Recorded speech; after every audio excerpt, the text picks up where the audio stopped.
Well, I guess the question that I was starting with from the very beginning, I'm sure by this point people are wondering in their own minds, what separates the Hana putter from the rest of the market? It's a great question. And putting is very fickle. You know, anyone that tells you that if you buy XYZ putter, you're going to make more putts is probably not telling the truth. So I'm not going to start there because that's not the case.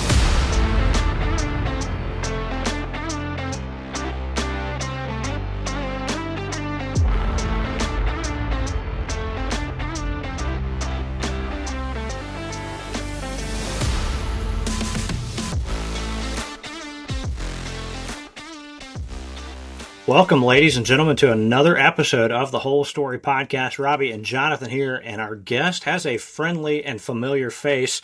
Jared Doerfler, he's back for the second time. Jonathan, I think this is the first time we've had a repeat guest It's on the the first one. podcast. So we are honored to have Jared back. We'll talk about the perfect putt, but we've got something else exciting to talk about.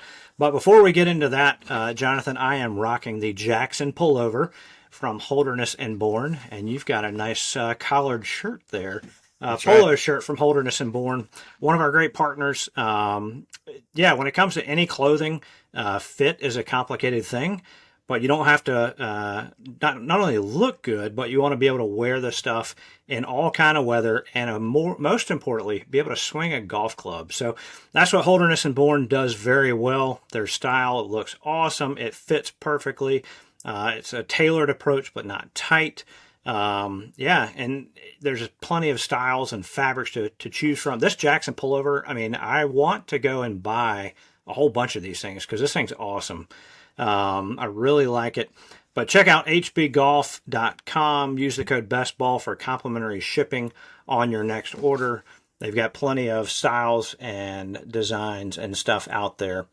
Another sponsor or another partner of Best Ball is Western Birch. Jonathan, we've talked about these for a long time. Why don't you talk about the tees that you just got recently?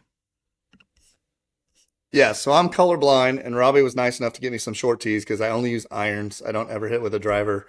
And I lost them all because they were brown. So I went and decided to go get some that were white. I have yet to lose one, which is nice because I've lost a lot of balls in the process. And you just can't break them. I don't know what it is, what they're doing. They've got like titanium or something in them, but you just cannot break one of their tees. I don't know if that's good for their business, but I've been rocking out like three of them in my pocket for the last two or three rounds. So if you go check out Western Birch, if you use Best Ball, you get a gift at the end of that. So make sure you go check them out. They do some really cool designs as well. So if you've got like I don't know, like maybe a logo that looks like a tiger, or if you've got some type of event that's going on with some buddies, you can throw some stuff in there. And they somehow, I think they use little tiny leprechaun people, and they get like the logo inside the cup of the tee. Super great. So like I said, go check out Western Birch, put in Best Ball, and get a little gift at the end too. Yeah, Lewis and the team are great. But let's get to Jared. Jared, welcome back. This again, first time we've had a guest make a second appearance. Typically, he's been talking about business and money on the Practical Golf, his newsletter, which I subscribe to. I highly encourage you to do the same. And I mentioned this in our newsletter. We just started one called Par 3 Thursdays. We took inspiration from Jared and guys like Tim Ferriss who are doing this and doing it well. And we have a different spin on the Par 3 Thursdays. It's three things that we think are really cool in golf. One of which last week was the fact that you need to read the perfect putt. Had I known, maybe I would have gone ahead and mentioned Hanna Golf. But Jared, welcome back to the Whole Story Podcast. Yeah, what's up, fellas? Quick thing off the top here. A couple of great partners. Holderness and Bourne, they've been working with me on Perfect Putt for a while. Great supporter. And I run hot on the golf course, all right? And so the nice thing about the HB polos is like they breathe really well. They don't stick to my skin and they fit awesome. Great people. Wow. I mean, the best golf shirt in the game. And if you buy a Hanna Golf putter, you will get some Western Birch golf tees in your order. Like John Nice. said earlier, I don't know why they make them so well. They're like foolproof. It's not a great business model, but quality counts. And so they do an excellent job. Yeah, great folks to work with, fun people to be around. And again, more than one people in the golf world uses it. You've probably heard of them before. So let's get to you real quick. So since you last joined us last, you've crossed over 10,000 subscribers on the Perfect Putt. I don't know how much impact we had on that, at least two, but maybe not much more than that. And then you've been interviewed by Tom Coyne on the Golfers Journal podcast, and you now launched Hanna Golf, where if you're watching this on YouTube, if you're not watching on YouTube, you should probably just switch over to YouTube because he's got some contraption in the back that's making these things while we're in the middle of the podcast. But you're now making custom putters. So how do you jump into the custom putter world? Yeah, so it's a CNC mill behind me. One of my two CNC mills. We're not running anything right now, but just No. got done finishing two putters. And how do I get into it? I mean, it's a great question. How much time do we have? I'll give you the Cliff Notes version. College, I walked on to the University of Northern Iowa, and we had a poor man's putting lab, but it was something, and it actually wasn't bad. So my coaches took me in there and said, like, let's get you on this, and let's see what your stroke looks like. And I was using a blade, and he saw like five strokes, and he's like walked away. My coach comes back with some weird looking mallet with an original Super Stroke grip, plastic grip. This is 2008, by the way. So it's like the original Super Stroke. It can knock somebody out if you hit him with it. Um, and he picked up this mallet at a PGA Championship that he put at in the mid '90s. So off a tour van, and hadn't used it since. We dusted it off. He looked at my stroke. This is Coach Berm, legendary coach at UNI, and made a couple of tweaks, a couple of changes, and I was hooked on that putter ever since. And when I left college, I gave it back to him. And like every year, once a year, every year, I'll go like on eBay or something, and I'll try to find that putter. I can never find it. And you know, it's been like, well, it's been about 13 years since I graduated. Now it was 11 years when I started this, so I've kind of forgot what that looks like. I know it's a mallet. I kind of know what the shaft looked like going into it.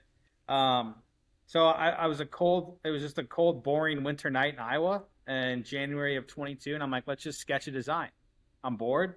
So I sketched it, enjoyed it, sent it to my brother-in-law. He whipped it up in CAD. And then I found a machine shop to make it for me, and they made it. And the first one was way too heavy.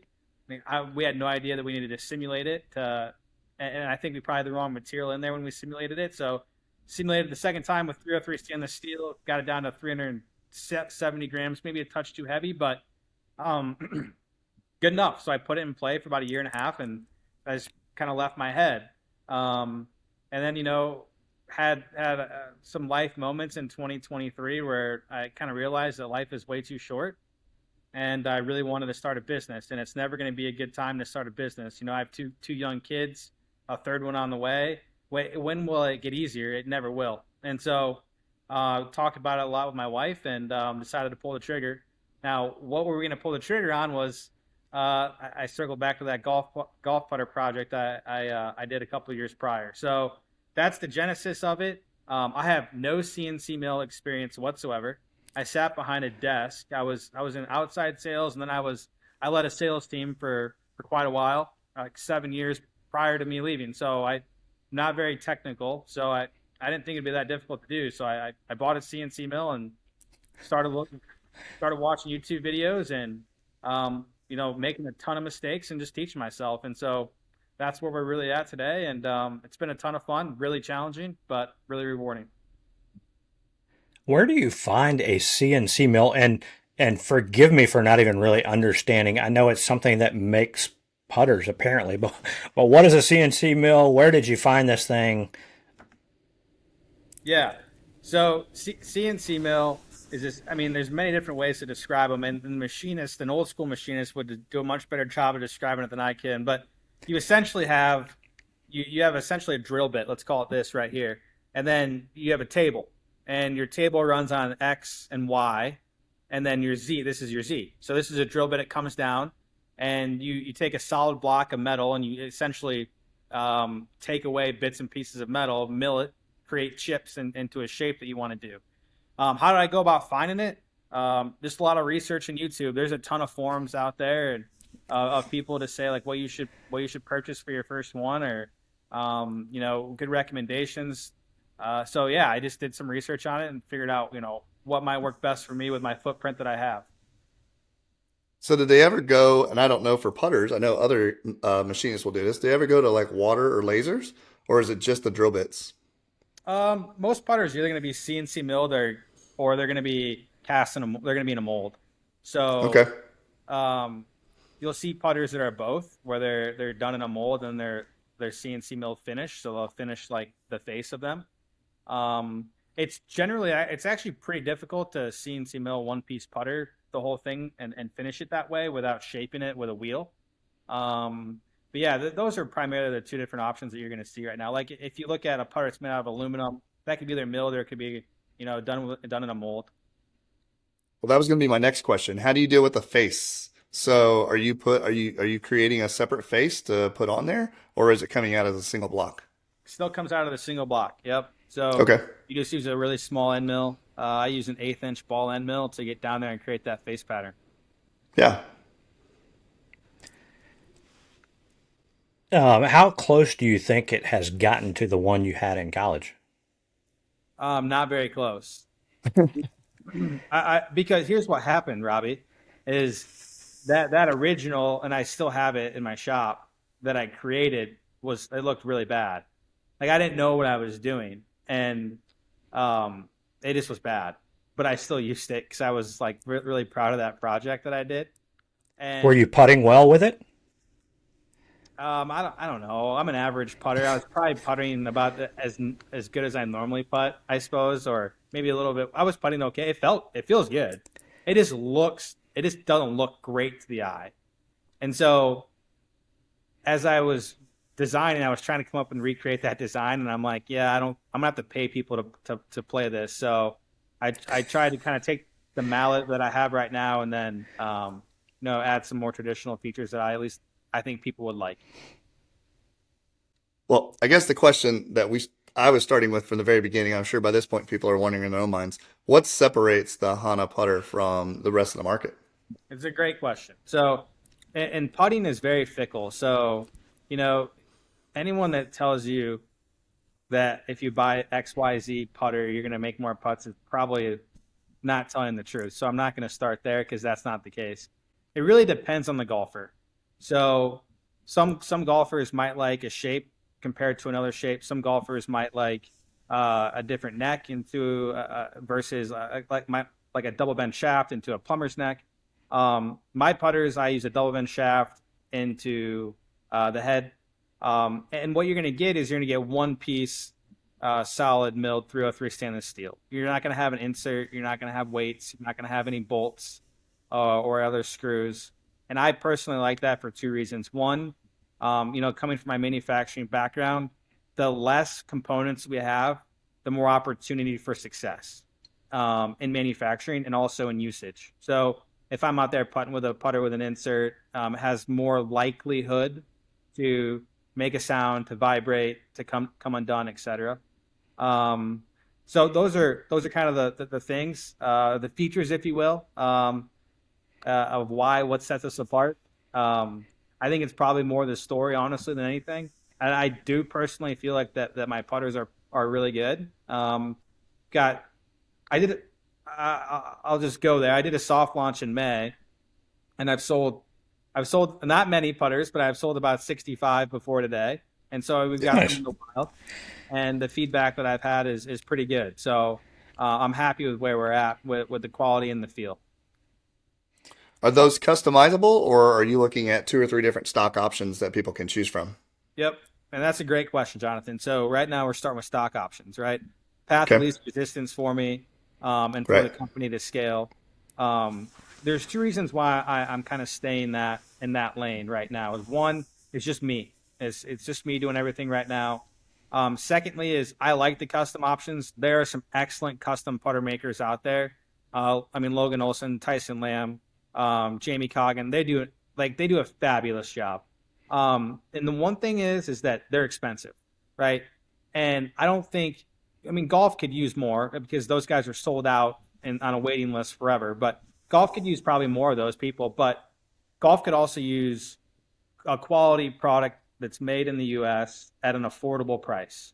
and I believe that that's kind of where I'm coming at with Hanna Golf and our price point, and also being made in the state. So that's kind of where I wanted to focus at first. I don't want to price people out. I don't think that's the right thing to do. The research that I've done with my newsletter for the last 3 years, like some of the biggest pain points in golf are equipment prices, and if you look at where we were pre-COVID to now, it's pretty crazy.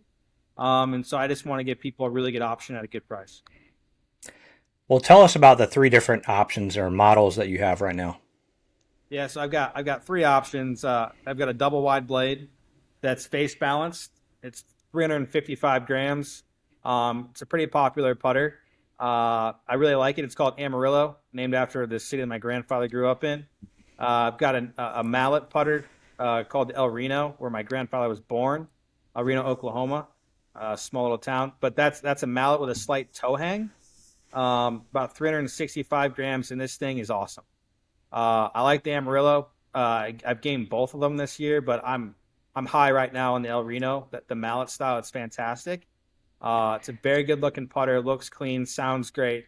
Really good feel off the face with that milled pattern there. And then also I've got another non-traditional mallet that's, I don't know if there's anything else like it on the market. I haven't seen anything. It's possible there could be, but I haven't seen anything out there. It's a triangle looking mallet that swings it very nicely from a pendulum standpoint. It's almost 370 grams, face balanced. Looks goofy, admittedly, but it's good.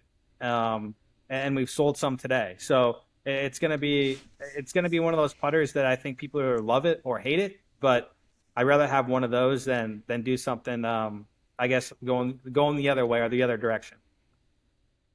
Are you Yeah, supplying your? Oh, go ahead, Robbie. I was gonna say I have a blade putter. I used to have the old Odyssey two ball putter, and when I saw the El Reno, like I think that's what you called it, that one to me look. I mean, they all look good, but that one, like you said, it fits my eye, and it looked like a really good putter that, in my mind, I'm gonna make a lot of putts with. Yeah, it's good. I think it's pretty damn good. I'm very happy with that putter. I'm not very good at golf, and a lot of times the only thing I'm concerned about in my putter is can I pick it up without bending over? So, like, do you have like the ability to just like lift that thing up and pop it up, Yeah. or because if that doesn't work for a putter for me, after 5 putts, I don't want to bend over. I'm done with the ball at that point. I just want to be able to scoop it. You do all this planning and all this design work and all this prototyping, and never once did I think about that. And I got in a dozen times. Right. You can pick it up with the Okay. and the Amarillo, no problem. The Denver you I just cannot. want to look cool. Yeah, I just want to look like I know how to play golf, even though it's like right down a nine. Just put a nine down. We'll be okay. Let's move on. Yeah, If that's if the you're thing. scooping it with the putter, it didn't find the bottom of the cup. No, that was a gimme. Like at some point, the people I'm playing with, like, will you just pick up so we can move on? So I just need to be able to pick it up without bending over. We just saw Tommy Fleetwood today. Whenever he picked up his chips, right? He was like grabbing his wedge and then popping it and like catching it in his bag. I can't do that, but I have been able to pick up a ball with a putter before. So I'll have to check that What? out. If it's available, I'll have to check it out for sure. Yeah, Jared, what have you learned through this process? Oh man, it has been a process. I've learned a ton. I mean, I've taught myself a skill, um, and that alone has been something. I think I'm really proud of myself for sticking with it, having resilience. I mean, I've had literal blood, and I almost cut off. I damn near cut off my finger. I had to go to the ER like in February with an end mill. I mean, I've had a lot of sweat, no air conditioning in this place. I've had a little bit of tears, man, and so it's been an emotional thing. Um, I'm just proud of myself. I've stuck with it more than anything. Well, I think what you mentioned at the beginning, which, listen, if you're not an entrepreneur or you want to be one, or maybe you thought about it, your question, you said it right. There's never a good time. And at some point, you just have to do it, right? Because if you had chosen not to do it 5 years from now, you'd have been in the same boat, didn't have any putters. Who knows what 5 years looks like, right? Yeah. I mean, what's the worst that happens, right? It You doesn't sell work out. 65 putters and then you got to sell a CNC machine to somebody. It doesn't work out. So Right. you go get a job. That's the worst thing. Now, somebody that's real analytical may come in and talk about my retirement, how I'm not contributing, and I'm losing money with compound interest, and you know, I don't care. Right. Um, and I'm lucky to So, have a wife that's supportive from that standpoint. So that's been super helpful. well, in an effort to sell some of these putters, how do people find the Hanna Golf putters and purchase them? Yeah, so it's hannagolf.com. So it's HANNA golf.com. Just head on there, and if you see something you like, but you have some questions, my email is all over the website.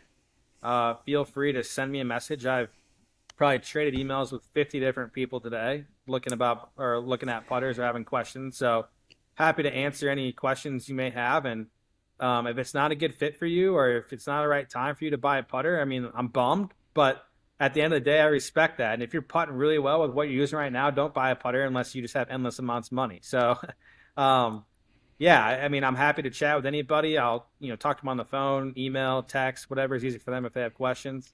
Yeah. Well, you Can you get some mentioned of that chat. merch? Get What some was that, hats Rob? and shirts on there too. No, I bought like 3 hats. I just went to Imperial. Like I love the Imperial hats, but went to Imperial, got 3 hats, and I mean I'm probably due for another order because like that's all I wear now, and they are disgusting. So yeah, no, I don't have any hats on the site. I got to keep this thing's bootstrapped. I got to keep the inventory levels down. So, are you going to be making some short ones so that Charlie can send them out with the golf bags? Give us an update on where Charlie Golf's going, right? Oh yeah, that's a great one. No, Tyler's got a great thing going with where he's at, and we've chatted about that. And so I don't know what his thoughts are in the future. I really like what he's doing with clubs. I really Yeah. like his strategy of getting clubs at a really good price point in front of kids. I think that's great for the game of golf and for growing the game of golf. And quite frankly, one billet of 303 stainless steel is more than he pays for probably a putter. So it may not be cost effective unless he wants to do something a little bit different. Um, but yeah, no, it's cool. It's cool what he's doing. I'm super pumped for him. He's doing a great thing at Charlie Golf. Well, I know your newsletter said that you weren't stopping the perfect putt. So give us an update of that, where that's headed, and maybe what we can see in the future for it. Yeah, newsletter. That's like my baby. I accidentally started that thing, and not trying to be like self-deprecating here or anything like that, but it really is still pretty small, in the grand scheme of things, 10,000 subscribers. But I'm really happy with where it's come, and I'm happy with the process that I've gone through to kind of get to where I'm coming from, outsider trying to write about golf. And it's been cool to meet the people along the way that I've met. So I've hired somebody full time to help me with the newsletter, and what that really entails is a lot of research. So if you have never read the newsletter before, that's cool. But my newsletter is to write a good newsletter, I have to do a lot of research, and so I went out and hired somebody a few months ago to start helping me with research and putting some good things on my plate, so I can kind of take that away but still write it. So newsletter is important to me. It's kind of my baby, and so we'll keep pumping that out. Nice. Very nice. Well, we always do like to ask your most memorable golf shot, but we're going to make this one a little bit more specific. So, you had a recent buddies trip with Tyler. So, what was the highlight that can be shared in public from the buddies trip? None of them can be shared. So we went to Nebraska 2 weeks ago, and Prairie Club is just a spectacular place. Well, what a phenomenal piece of property that is. I mean, the Dunes course is one of my favorite courses I've ever played in my life. Um, Man, I really, this is cliche, but as you get older, I think you start to learn about the small things in life. It was just great playing with the boys. It really was just great playing with the boys. All in all, a good memory. We rented a cabin and sat out there underneath the stars and had a couple sodas, and we traded some laughs and some memories, and that's really all it is at the end of the day. Like, it's not really about the golf. It is, but it isn't. And so we had a blast out there in Nebraska. Man, what a property. How many times did the Hutchison story come up? Zero. He knows not to bring that. He knows not to bring that story up. He knows better. Well, we won't bring it up either. Yeah, yeah. We don't. No, no. I'm good. I'm good if you guys bring it up. He does it because he knows it needles me. But 7-hour car ride there and back, and it didn't come up at all. A lot of stories came up about golf, but not that one. So we avoided that story. Hey golf friends, this is Robbie from Best Ball. Are you looking for the ultimate Myrtle Beach golf experience? Well, it's only a click away.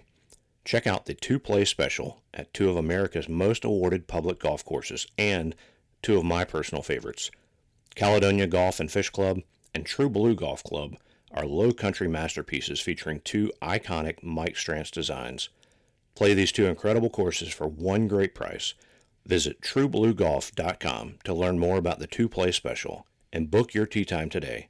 That's truebluegolf.com. Well, being this is your second time around, we are going to go through the quick 9. We've mixed them up a little bit so that maybe they're ones you haven't heard before.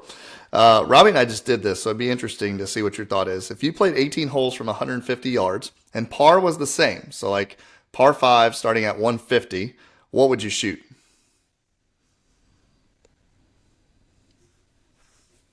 I would for sure.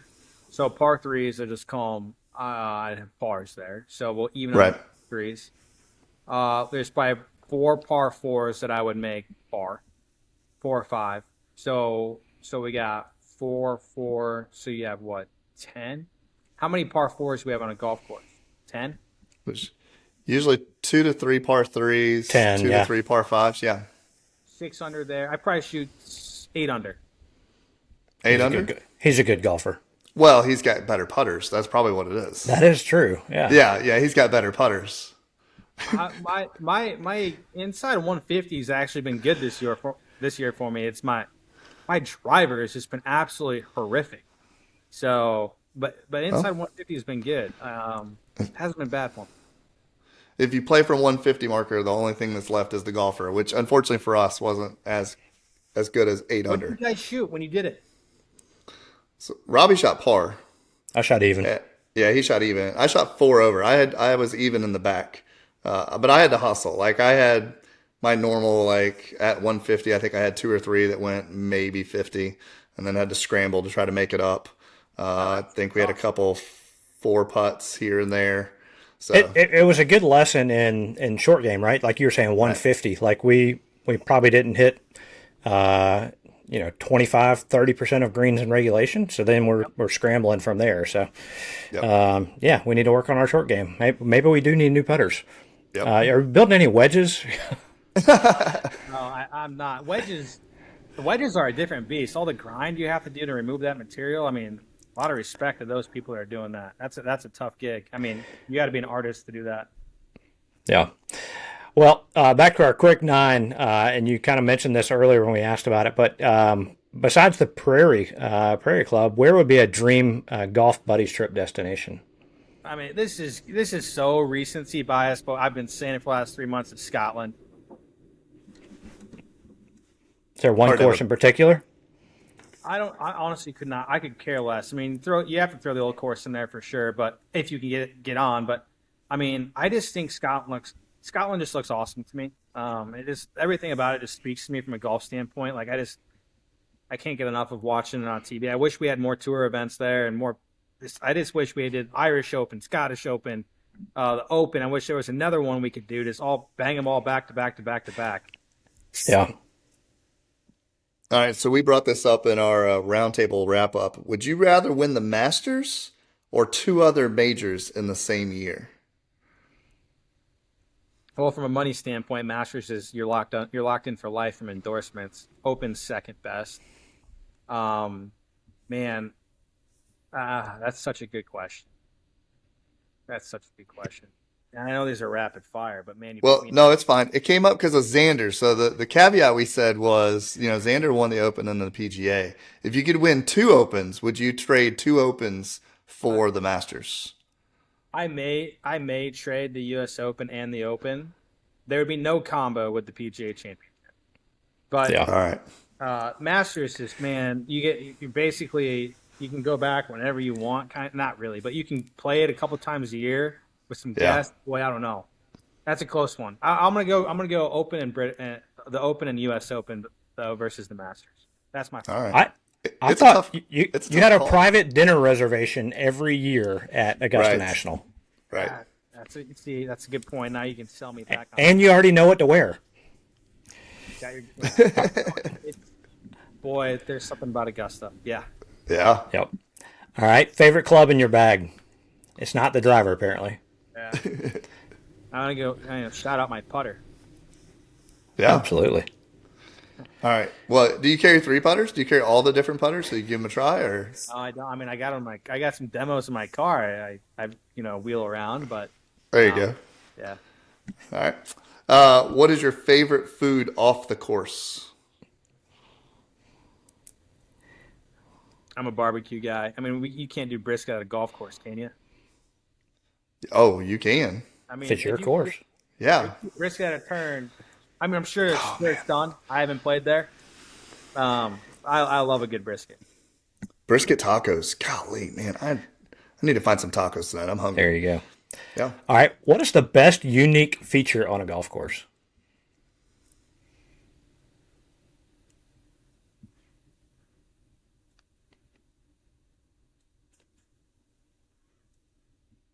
Did you get me there? All right. What is the best unique feature on a golf course? I'm big on bunkers right now. Course I'm a member at is doing a bunker reno, and you don't realize how cool the course changes and how much different it looks when you have good bunker architecture. Yeah, like the postage stamp that everybody couldn't get out of bunkers or go from one bunker to the next. Yeah, bunkers Was just it? a course. It's cool.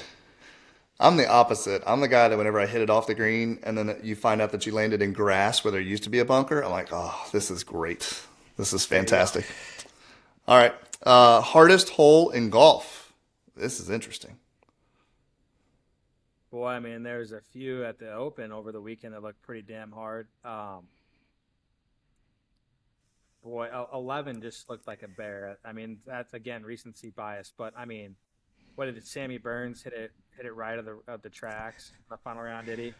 I mean, Yeah. I didn't. I mean, Sammy, I would have been right there with you, pal. Every round, though, not just Sunday. So that hole looked just so hard. I mean, that's got to be so. I mean, if you put a 10 handicap out there, actually, just scratch that. If you put any amateur out there, you put 100 amateurs out there. There's only like 5 going to make par. Maybe I'm crazy to say that, but I don't think that many are going to make par. I agree. No, we saw the one stat where they took all the worst scores and they totaled up to 128 From the pros. from the pros. Yeah. Yeah. They took all this last weekend. They took all of the worst scores on each individual hole, and they totaled up to 128. That's like And I'm thinking, yeah, Yeah. like me at Prairie Dunes. Yeah. All right. Which PGA player will have a Hanna putter first? Oh boy, probably none of them. That's a tough game to get into. I mean, you got to pay a lot of money to get in the mix there. So, Come on now. If you get it in the right person's hands and they start draining a bunch of putts, somebody will say, "Hey, let me try one of those." you know what I'm really excited about doing is supporting college golfers. Some of those ones that don't get a ton of love, the JUCOs of the world, the D3s, the D1s that don't have any budget, etc. And that's kind of really what I'm focused on. And if one of them, gets hot, great, we'll roll with it. But boy, yeah, I don't know. A lot of players don't have a putter contract per se, but I would imagine it's quite expensive. I bet. yeah. All right, last question: why should people get a putter from Hanna Golf? Just going to support a guy that's trying to chase his dream, and you're going to have a great quality product and a great service, and you're also going to be able to make some putts with it. Maybe not more putts than right now, but you'll make some putts with it. And Very we've nice. learned you can pick the ball up without having to bend over. Yes, you can.